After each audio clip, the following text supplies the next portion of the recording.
जय हिंद दोस्तों, कैसे हैं आप सब। आई होप आप लोग अच्छा ही होंगे। और चलिए आज हम लोग देखेंगे यानी ये 3 डायमेंशन का एक्सरसाइज 2 को सॉल्व करेंगे, यानी 11.2 एक्सरसाइज। और हम लोग एक्सरसाइज 11.2 को सॉल्व करने से पहले हम लोगों को कुछ प्रॉपर्टीज समझना होगा, ठीक है।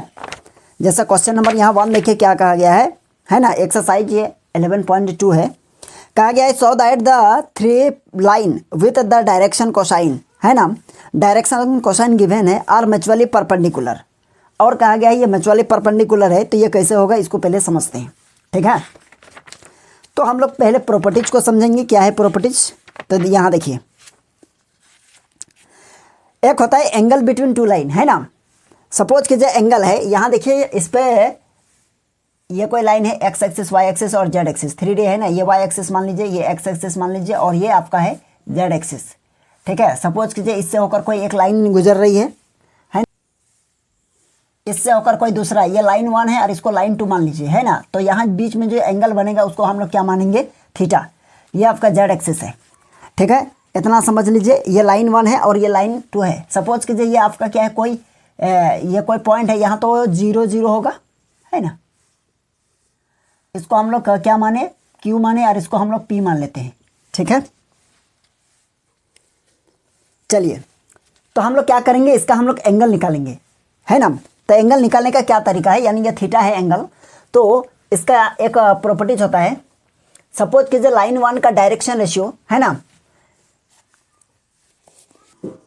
Direction ratio of L1। तो इसका डायरेक्शन रेशियो क्या है L1 का, यहाँ A1 comma B1 comma C1, ये क्या है डायरेक्शन रेशियो है। और यहाँ लिखेंगे डायरेक्शन रेशियो ऑफ लाइन 2, तो लाइन 2 सॉरी L है, लाइन 2, तो इसका होगा डायरेक्शन रेशियो क्या होगा A2 कॉमा B2 और कॉमा C2। ये आपका डायरेक्शन रेशियो गिवन है। अगर डायरेक्शन रेशियो गिवन रहेगा तो हम लोग एंगल कैसे निकालेंगे, ठीक है। तो यहाँ देखिए, तो ये हो जाएगा हम लोगों का क्या, यहाँ लिखेंगे cos theta equals to mod of, यहाँ हो जाएगा A1 और ये A2 प्लस B1, ये हो जाएगा B2 और प्लस ये हो जाएगा C1 और ये हो जाएगा C2, ठीक है। अब देखिए नीचे हो जाएगा आपका, इसके बाद हो जाएगा ये रूट अंडर A1 का स्क्वायर और प्लस ये हो जाएगा B1 का स्क्वायर और प्लस C1 का स्क्वायर, है ना। और यहाँ फिर हो जाएगा मैग्नीट्यूड किसका, अब ये हो जाएगा, आप देखिएगा ये हो जाएगा आपका यानी A2 का स्क्वायर और प्लस ये हो जाएगा B2 का स्क्वायर और प्लस C2 का स्क्वायर, ठीक है। ये आपका मैग्नीट्यूड हो जाएगा, इधर मॉड लग जाएगा। तो ये आपका cos थीटा निकल जाएगा। अगर आपको cos थीटा मिल गया तो आप sin थीटा निकालना चाहे तो आपको मिल जाएगा sin theta equals to root under 1 minus cos square theta. तो इसके हेल्प से हम लोग क्या करेंगे, sin थीटा भी लिख सकते हैं या sin थीटा भी हम लोग निकाल सकते हैं, कोई दिक्कत नहीं है, ठीक है। अब देखिए क्या होगा, जब लाइन 1 और लाइन 2 अगर कंडीशन आपके पास ये दिया रहेगा, देखिएगा ये 3 नंबर में यहाँ लिखेंगे इफ, यानी लाइन 1 परपेंडिकुलर है किस पर, लाइन 2 पर। ये क्या है L2, दैट मीन्स ये लाइन 2। अगर ये दोनों परपेंडिकुलर है इस कंडीशन में, यहाँ पर नहीं कहने का मतलब यहाँ इसको हम लोग लाइन 2 मानेंगे और इसको हम लोग क्या मानेंगे, लाइन 1 मानेंगे, L1। अगर यहाँ 90 डिग्री एंगल बना रही है तो इस कंडीशन में बताइए थीटा तो यहाँ मिल गया, यानी 90 डिग्री और cos 90 कितना होगा, 0। दैट मीन्स यहाँ 0 हो जाएगा, तो इट विल बी 0, मल्टीप्लाई हो जाएगा तो ये 0 हो जाएगा। तो उस कंडीशन में आपका यहाँ हो जाएगा क्या जानते हैं, यहाँ हो जाएगा आपका, यहाँ देखिएगा A1 और A2 प्लस ये हो जाएगा B1 और B2 और प्लस C1 और C2 इक्वल्स टू आपको मिलेगा यहाँ 0। यह कब होगा, जब आपका लाइन 1 और लाइन 2 क्या है, परपेंडिकुलर है एक दूसरे पर, यानी परपेंडिकुलर टू ईच अदर, है ना। फिर हम इसी में एक चीज़ और ऐड करना चाहेंगे, यदि आपके पास क्या है डायरेक्शन रेशियो है ये, अगर इस बार आपको डायरेक्शन कोसाइन दे दे, क्या दे, डायरेक्शन कोसाइन ऑफ L1, तो क्या है L1, है ना, LM होता है ना डायरेक्शन कोसाइन, M1 और N1, तो ये हो जाएगा, है ना। और L2 का क्या हो जाएगा, एंड L2 का डायरेक्शन कोसाइन ऑफ L2, तो L2 का मिल जाएगा आपको L2 कॉमा M2, है ना, और कॉमा N2, ये आपको मिल गया डायरेक्शन कोसाइन। अब देखिए डायरेक्शन कोसाइन भी दिया रहेगा, क्योंकि ये डायरेक्शन रेशियो का क्या होता है, प्रोपोर्शनल होता है। तो इस कंडीशन में आपको थीटा क्या निकालना होगा, देखिएगा तो आपका हो जाएगा L1 और L2 प्लस M1 और M2 plus N1 N2 equals to हो जाएगा 0। ठीक है, ये कब, ये जब परपेंडिकुलर है ना। अब देखिए इसके आगे क्या नंबर दे दें, ये तो यही हो गया। अब 4 देखिए, 4 में यदि क्या कहेंगे, जब दोनों लाइन पैरेलल है, यहाँ लिखेंगे इफ क्या, यदि आपके पास यहाँ है, देखिएगा यहाँ L1 अब पैरेलल है L2, तो पैरेलल रहेगा तो यहाँ हो जाएगा A1 अब बाई ये A2 और इक्वल्स टू हो जाएगा आपका B1, है ना, ये हो जाएगा B2 इक्वल्स टू C1 और ये C2 हो जाएगा। तो यदि ये चीज़ फुलफिल कर रहा है तो ये हो जाएगा आपका क्या, ये हो जाएगा आपका पैरेलल लाइन है दोनों, है ना। और देखिए डायरेक्शन कोसाइन दिया रहेगा तो यहाँ पर आपका हो जाएगा L1 बाई ये हो जाएगा L2 equals to M1 by M2 equals to N1 by N2, ये हो जाएगा आपका पैरेलल में। ठीक है, इस कंडीशन को समझ गए होंगे, कोई दिक्कत नहीं हुआ होगा। ओके, अब देखिए आपको और क्या चीज़ करना पड़ेगा, यहाँ ये चीज़ तो हो गया। अगर वेक्टर इक्वेशन में हम लोगों को लाइन दिया रहेगा, क्या चीज़ में, वेक्टर इक्वेशन में, वेक्टर इक्वेशन अभी बताया नहीं है ना। जब वेक्टर इक्वेशन बताएंगे तो वहाँ हम लोग एंगल कैसे फाइंड करेंगे उस चीज़ को समझेंगे। वेक्टर इक्वेशन क्या होता है और कार्टेशियन इक्वेशन क्या होगा, इसको भी हम लोग समझेंगे। ठीक है, लेकिन सबसे पहले आपको ये चीज़ समझ में आ गया होगा, आप इसको पहले स्क्रीनशॉट ले लीजिए इसका। चलिए अब देखिए हम लोग एक्सरसाइज को सॉल्व करते हैं। एक्सरसाइज का फर्स्ट क्वेश्चन देखिए, है ना, देखिए क्या कहा गया है यहाँ। देखिए एक्सरसाइज में कहा गया है क्या, यानी डायरेक्शन कोसाइन गिवन है ना। तो डायरेक्शन कोसाइन गिवन है तो आपको ये दिखाना है कि ये perpendicular, mutually perpendicular each other. देखिए म्यूचुअली परपेंडिकुलर का मतलब समझाते हैं। यहाँ देखिए एक्सरसाइज आपका हो जाएगा यहाँ 11.2, है ना। और फर्स्ट क्वेश्चन का थोड़ा सा बेसिक कॉन्सेप्ट समझ लीजिए। यहाँ लाइन 1 है और यह लाइन 2 है और लाइन 3 है, मतलब 3 लाइन है और तीनों लाइन का क्या है, यानी डायरेक्शन कोसाइन गिवन है। ओके, तो हम लोगों को ये तीनों लाइन ये दिखाना पड़ेगा, यानी तीनों लाइन एक दूसरे का क्या है, म्यूचुअली परपेंडिकुलर है। दैट मीन्स यानी ये लाइन जो है ना, लाइन 1 लाइन 2 के साथ परपेंडिकुलर है और लाइन 2 लाइन 3 के साथ परपेंडिकुलर है, और लास्ट में यह कह सकते हैं लाइन 1 लाइन 3 के साथ परपेंडिकुलर। ये देखिए लाइन 1 परपेंडिकुलर है किसके साथ, लाइन 2 के साथ, और लाइन 2 परपेंडिकुलर है किसके साथ, यानी लाइन 3 के साथ। उसका मतलब हो जाएगा तो लाइन 1 परपेंडिकुलर होना होगा किसके साथ, है ना, समझे कि नहीं। सपोज कीजिए ये कोई एक फ्रेंड है ना, समझ लीजिए आर जो है ना वो एस का फ्रेंड है ना, और यहाँ एस जो है ना ये एम का फ्रेंड है। तो उसका मतलब ये आर जो है ना ये आपका एम का फ्रेंड है ना, दोस्त का दोस्त, है ना, म्यूचुअली परपेंडिकुलर, समझ जाइए। अब यहाँ लिखेंगे एज गिवन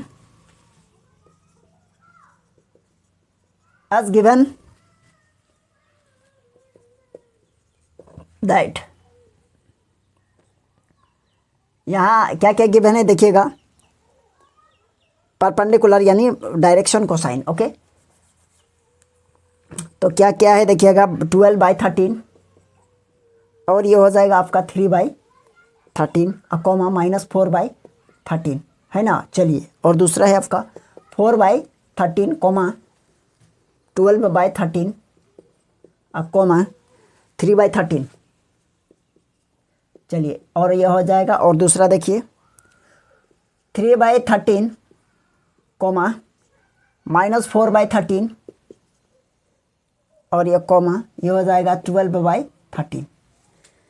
तो ये हो जाएगा आपका क्या हो जाएगा, ये म्यूचुअली परपेंडिकुलर है, हम लोगों को ये प्रूव करना है यानी दिखाना है। तो हम लोग लिखेंगे क्या, सिंस वी नो दैट ये L1 M1 N1, तो ये क्या हो जाएगा, है ना। तो यहाँ लिखेंगे no since line 1 perpendicular line 2, है ना। यहाँ लिखेंगे सपोज कर लीजिए, यहाँ सपोज यानी माने ये दोनों परपेंडिकुलर हैं, या सपोज नहीं भी कीजिएगा तो क्या, अब क्या लिखेंगे देखिए, ये L1 है L2 है और ये, है ना। तो यहाँ लिखेंगे क्या, लेट L1 इक्वल्स टू हो जाएगा आपका 12/13, है ना, और M1 हो जाएगा आपका, चलिए ये लाइन 1 है, ये लाइन 2 है और ये लाइन 3 है, समझ गए ना। तो कहने का मतलब है कि ये लाइन 1 का जो डायरेक्शन कोसाइन होगा वो क्या होगा, M1 N1 L1 M1 N1 है ना, 1 वाला ग्रुप हो जाएगा, और लाइन 2 का क्या होगा, 2 वाला ग्रुप। तो हम लोग जानते हैं, यानी लिखेंगे L1 और L2 प्लस M1 और M2 प्लस N1 और N2 इक्वल्स टू क्या होना होगा, 0। अगर ये चीज़ होता है तो क्या होगा, हम लोग यह कह सकते हैं कि ये दोनों लाइन क्या है, ये और ये क्या है, परपेंडिकुलर है। तो चलिए देखते हैं। L1 ये कितना है, देखिएगा 12/13 मल्टीप्लाई L2 मीन्स ये हो जाएगा आपका कि ये हो जाएगा 4/13 है ना। चलिए ब्रैकेट क्लोज, प्लस यहाँ हो जाएगा आपका M1 दैट मीन्स -3/13 और मल्टीप्लाई ये हो जाएगा आपका, ये देखिए M2 दैट मीन्स 12 ये हो जाएगा 13 प्लस यहाँ देखिएगा N1 दैट मीन्स ये हो जाएगा -4/13 और मल्टीप्लाई यहाँ देखिए N2 दैट मीन्स हो जाएगा आपका किधर, यहाँ हो जाएगा आपका 3/13। तो चलिए इसको देखते हैं, सॉल्व कीजिए। तो यहाँ हो जाएगा हम लोगों का 13 दैट मीन्स 169 ओके, और ये हो जाएगा 12 40, तो 12 4 जा 48 और प्लस ये हो जाएगा -36/169 अब प्लस ये हो जाएगा -12 बाई 169। ठीक है, अब देखिए यहाँ लिखेंगे कितना 169, अब यहाँ हो जाएगा आपका कितना 48 और माइनस ये माइनस ये माइनस, यानी माइनस ये भी 48 हो रहा है। तो आप यह कह सकते हैं ये -/169 इक्वल्स टू 0 है ना। तो फाइनली हम लोग यह कह सकते हैं कि L1 और L2 प्लस M1 और M2 प्लस N1 और N2 इक्वल्स टू 0 हो गया है ना। यही तो हम लोगों को चाहिए। जब ये हो गया तो हम लोग लास्ट में कह सकते हैं सो लाइन 1 है ना, लाइन 1 परपेंडिकुलर लाइन 2। समझे कि नहीं, यहाँ तक हो गया होगा। अब आगे देखिए, ये दोनों हो गया। अब हम लोग इसको और इसको हम लोग देखेंगे है ना। अब इसको और इसको देखेंगे तो क्या होगा, यहाँ भी वही फॉर्मूला लगाइए। तो यहाँ क्या हो जाएगा, इसको हम लोग 1 मानेंगे इस बार और इसको क्या मानेंगे 2 मानेंगे। तो यहाँ भी वही फार्मूला L1 और L2 प्लस M1 और M2 प्लस ये M है, N1 और N2 equals to L1 that means यहाँ ये हो जाएगा, किधर गया ये हाँ ये होगा। तो यहाँ हो जाएगा आपका 4/13 मल्टीप्लाई ये वाला फर्स्ट 3/13 और प्लस यहाँ कितना हो जाएगा, देखिए तो 12/13 हो जाएगा आपका 12/13 मल्टीप्लाई यहाँ देखिए इसका यानी -4/13 और प्लस ये देखिए 3/13। तो यहाँ लिखेंगे आपका 3 पता नहीं यहाँ स्पेस नहीं है, प्लस इधर लिखेंगे 3/13 और मल्टीप्लाई हो जाएगा आपका कितना लास्ट में 12/13, यानी यहाँ ये हो जाएगा ये 3 है 12/13। ठीक है, अब इसको देखिए यहाँ इक्वल है ना, तो यहाँ लिखेंगे ये हो जाएगा 169 ओके, और इसके बाद देखिए ये हो जाएगा आपका 12 और प्लस है ना, ये हो जाएगा आपका 169 और ये देखिए कितना हो जाएगा 48 और प्लस ये हो जाएगा 36 और 169। तो ये भी देखिएगा, इसको और इसको प्लस करेंगे तो ये हो जाएगा प्लस 48 और माइनस यहाँ 48 और एलसीएम 169 दैट मीन्स ये हो जाएगा आपका 0/169 विल बी 0 है ना। तो हम लोग लिख सकते हैं कि L1 और L2 प्लस M1 और M2 प्लस N1 और N2 इक्वल्स टू 0 है ना। ठीक है, ये देखिए ये फर्स्ट वाला क्या है L1, जब ये दोनों को लेंगे तो ये फर्स्ट इसको L1 माने है ना। या फिर आप आपके लिए एक सुविधा ये हो सकता है, क्या होगा, इसको हम लोग क्या मानेंगे, इसको हम लोग L1 मानेंगे और इसको M1 और इसको N1 और इसको L2 और इसको M2 और इसको N2 है ना N2 और इसको मान लीजिए क्या L3 और इसको M3 और ये हो जाएगा आपका N3 है ना। तो यहाँ हम लोग यहाँ जो 2 का बात किए है ना, तो यहाँ चेंज करना पड़ेगा। ये हो जाएगा आपका, ये हो जाएगा ये 2 और ये 3 और यहाँ हो जाएगा आपका 2 और ये 3, ये हो जाएगा 2 और ये 3 है ना, काम हो गया। तो यहाँ भी वही की जगह ये L2 होगा और ये L3, ये हो जाएगा M2 और ये हो जाएगा M3, N2 और N3 ओके। तो ये दोनों भी क्या हो जाएगा, तो हम लोग यह कह सकते हैं कि लाइन 2 परपेंडिकुलर ये लाइन हो जाएगा 3। अब हम लोगों को ये चेक करना है लाइन 1 और लाइन 3 है ना, लाइन 1 और लाइन 3 दैट मीन्स आप यह कह सकते हैं लाइन 1 और लाइन 3 के लिए क्या कहिएगा, कहाँ स्पेस है, यानी हो जाएगा आपका L1 और L3 प्लस M1 और M3 और प्लस N1 और N3 इक्वल्स टू, देखिए क्या होगा 1, दैट मीन्स यहाँ हो जाएगा आपका 12/13 और मल्टीप्लाई 3 यहाँ कि 3/13, ओके, और प्लस ये हो जाएगा -3/13 और मल्टीप्लाई इसका देखिए सेकेंड ये हो जाएगा आपका -4/13, ओके, और प्लस इसके बाद इसका लास्ट ये हो जाएगा आपका -4/13 मल्टीप्लाई इसका लास्ट -12/13। चलिए इसको देखते हैं, ये हो जाएगा, ये भी 0 आना चाहिए। तो ये देखिए ये हो जाएगा आपका 169 और ये हो जाएगा आपका कितना 36 और प्लस ये हो जाएगा कितना प्लस, अच्छा ये दोनों गड़बड़ है क्या, ये माइनस है, अच्छा इसका भी ये माइनस है, ये माइनस है, ये प्लस है, ठीक, ओके। तो ये हो जाएगा आपका +12 अब नीचे 169 और प्लस ये हो जाएगा -48, नीचे हो जाएगा 169, देखिए -48 हो गया, मतलब काम हो गया। 169 एलसीएम लेंगे, 36 और 12 को ऐड करेंगे, ये 48 हो जाएगा, है ना, 48 और माइनस ये देखिए -48, that means 0/169 it will be 0, okay.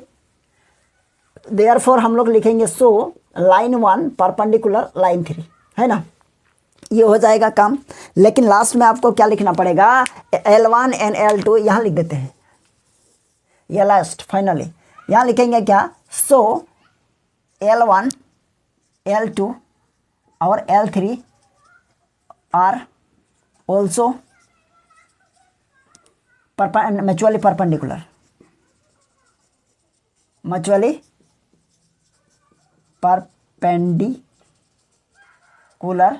to each other, ठीक है, बस हो गया काम। चलिए आप लोगों को ये क्वेश्चन समझ में आ गया होगा, कोई दिक्कत नहीं है, आप इसको उतार लीजिए, है ना।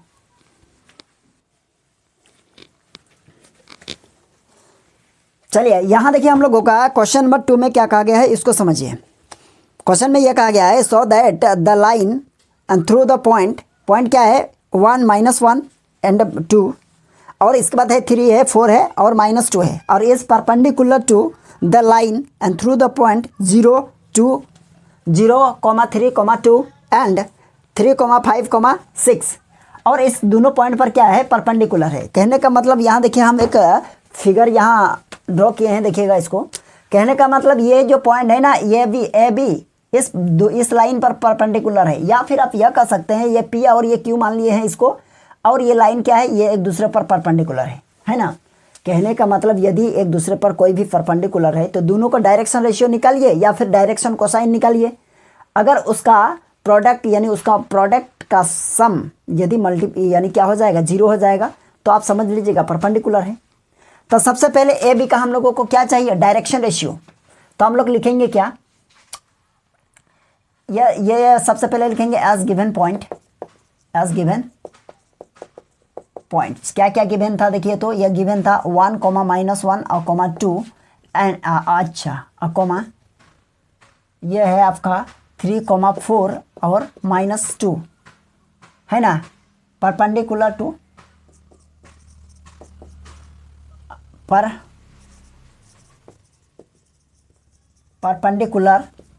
टू किस पॉइंट पर परपेंडिकुलर है 0, 3, 2, ओके, और ये है 3, 5, 6, ठीक है, इस पॉइंट पर परपेंडिकुलर है। तो हम लोग क्या लिखेंगे क्या कि वेक्टर ए बी निकाल लेते हैं पहले। Vector A B equals to लिखेंगे position vector of B minus position vector of A, ये होता है ना, हम लोग वेक्टर में इसको पढ़ लिए हैं, है ना।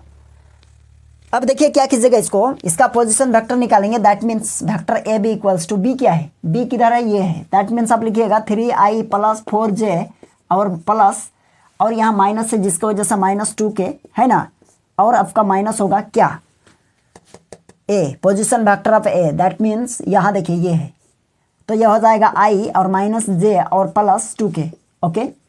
अब हो जाएगा vector A B equals to 3 - 1 करेंगे तो यह हो जाएगा आपका 2i, ओके, और यहाँ देखिए 4j और ये अंदर जाएगा तो प्लस होगा, दैट मीन्स 5j और यहाँ देखिए -2 के, है ना, और ये अंदर जाएगा तो -2 के, दैट मीन्स ये हो जाएगा -4k। ओके, अब ये चीज़ हो गया। अब लिखेंगे क्या कि द डायरेक्शन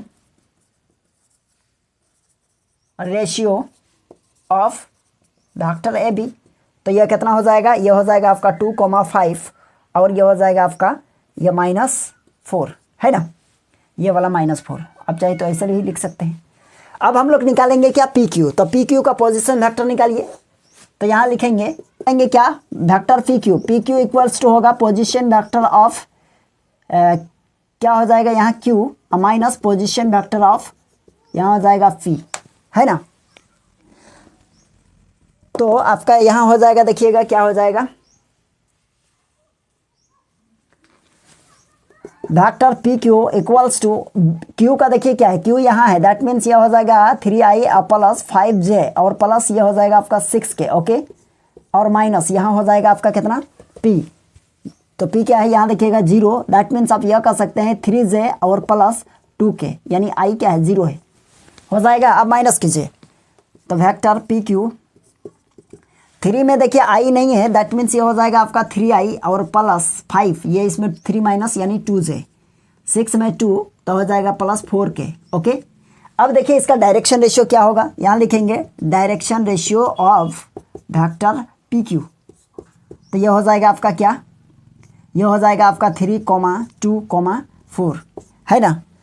अब देखिए ये हो जाएगा, आप चाहे तो इसको क्या मान लेंगे, इसको मान लीजिए A1, ये B1 और ये हो जाएगा C1 और ये हो जाएगा आपका A2 और ये हो जाएगा B2 और ये हो जाएगा C2। अब इसका क्या करेंगे, जब ये परपेंडिकुलर होगा तो हम लोग यहाँ ये करेंगे A1 और A2 प्लस B1 और B2 प्लस C1 और C2 इक्वल्स टू क्या है 0। तो देखिए ये क्या हो रहा है, ये A1 क्या है आपका यानी 2 हो जाएगा। ओके, मल्टीप्लाई A2 क्या है 3 हो जाएगा। ओके, अब प्लस B1 क्या होगा 5 और मल्टीप्लाई B2 क्या हो जाएगा, किधर गया यहाँ यानी 2, अब प्लस C1 क्या है -4 और मल्टीप्लाई C2 क्या है 4 इक्वल्स टू 0। तो ये हो जाएगा 6, मतलब हो जाएगा 6 और प्लस ये हो जाएगा आपका 10, ठीक है, और प्लस ये हो जाएगा आपका -16 इक्वल्स टू 0। ओके, तो ये हो जाएगा आपका कितना, अच्छा 16, अच्छा इक्वल्स टू 0 आ जाएगा तो ठीक है ना, अभी नहीं देते हैं यानी इस साइड। तो देखते हैं, तो 16 और माइनस यहाँ 16, देखिए ये क्या हो गया 0 है ना। तो यहाँ लिखेंगे सो इट विल बी, है ना। तो हम लोग लिखेंगे सो लाइन 1 परपेंडिकुलर है लाइन 2। क्लियर है, चलिए कोई दिक्कत नहीं, उतार लीजिए आप इसको। चलिए, आई होप आप लोगों को ये क्वेश्चन समझ में आ गया होगा और ये छोटा सा कॉन्सेप्ट था हम लोगों के लिए। हम लोग फिर देखेंगे इसका नेक्स्ट क्वेश्चन में, यानी वेक्टर इक्वेशन क्या होता है और लाइन का वेक्टर इक्वेशन क्या होगा और लाइन का कार्टेशियन इक्वेशन क्या होगा, हम लोग नेक्स्ट क्लास में ज़रूर देखेंगे। ठीक है, तो चलिए आज के लिए यहीं तक। यदि आप लोगों को यह कंटेंट अच्छा लगा है तो वीडियो को लाइक कर दीजिएगा और चैनल में नए हैं तो चैनल को भी सब्सक्राइब कर लीजिएगा। ठीक है, तो चलिए हम लोग फिर मिलते हैं किसी नेक्स्ट वीडियो में। Thank you.